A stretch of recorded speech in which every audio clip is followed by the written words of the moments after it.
मैं आज बहुत मज़े की पेशावरी नमकीन गोश्त की रेसिपी आपको देने जा रही हूँ। उम्मीद करती हूँ मेरी आज की रेसिपी भी आपको अच्छी लगेगी। तो आए देखते हैं इसे हमने कैसे तैयार किया है। अस्सलाम वालेकुम, वेलकम टू आशा रेसिपीज़। आज मैं आपके लिए लेके आई हूँ पेशावरी नमकीन गोश्त की रेसिपी। शुरू करते हैं बिस्मिल्लाहिर्रहमानिर्रहीम से। इनके इंग्रेडिएंट्स में शामिल हैं, ये 1 किलो मटन का गोश्त लिया है मैंने और ये मिक्स गोश्त है। तकरीबन 5 से 6 टमाटर हैं जिनको मैंने अच्छी तरह से ग्राइंड कर लिए हैं।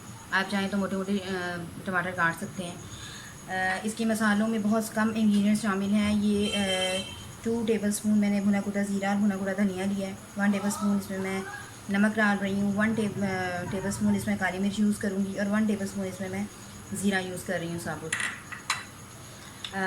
लहसुन अदरक का पेस्ट जाएगा इसमें और जूलियन कटिंग में अदरक जाएगी।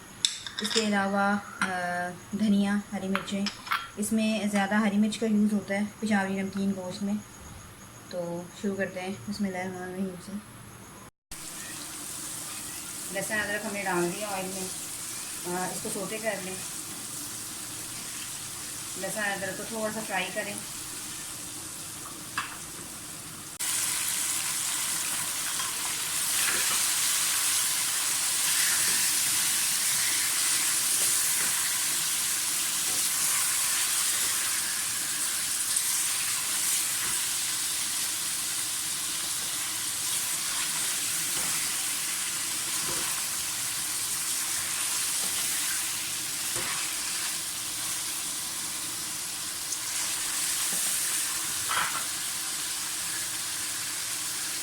आधी हरी मिर्ची हम अभी डालेंगे।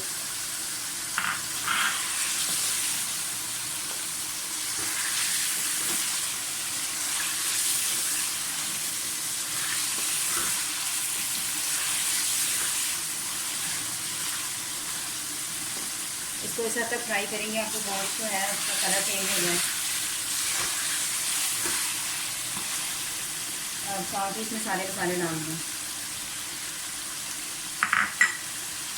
ये बहुत ही कम मसाला में और बहुत ही मज़ेदार तैयार होने वाली डिश है।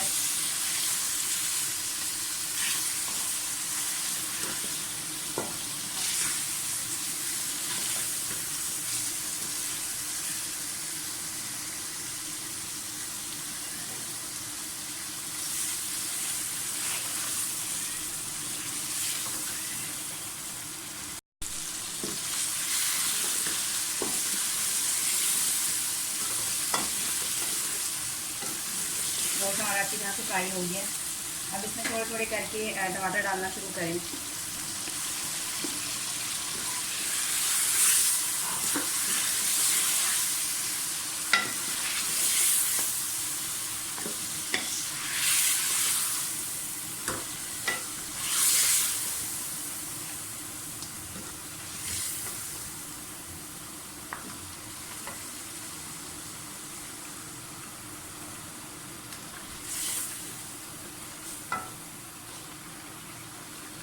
सारे टमाटर डाल के इसको मैं तकरीबन 1 घंटे के लिए ढक के रख दूँगी ताकि हमारा जो गोश्त अच्छी तरह से गल जाए।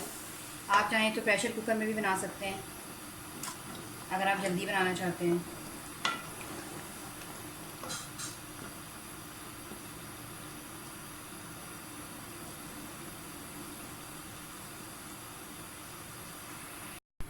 एक घंटा हो गया, अब हम चेक कर लेते हैं।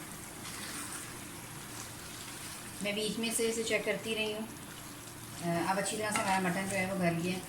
बस इसकी भुनाई कर लें। आप चाहें तो इसको थोड़ा सा शोरबा कर सकते हैं, लेकिन हमारे घर में भुना हुआ खाया जाता है, इसलिए मैं अदरक डाल दें।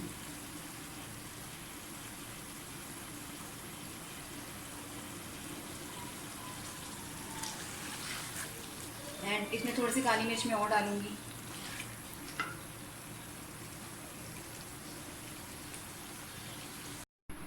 और ये है मेरी आज की रेसिपी पेशावरी नमकीन गोश्त।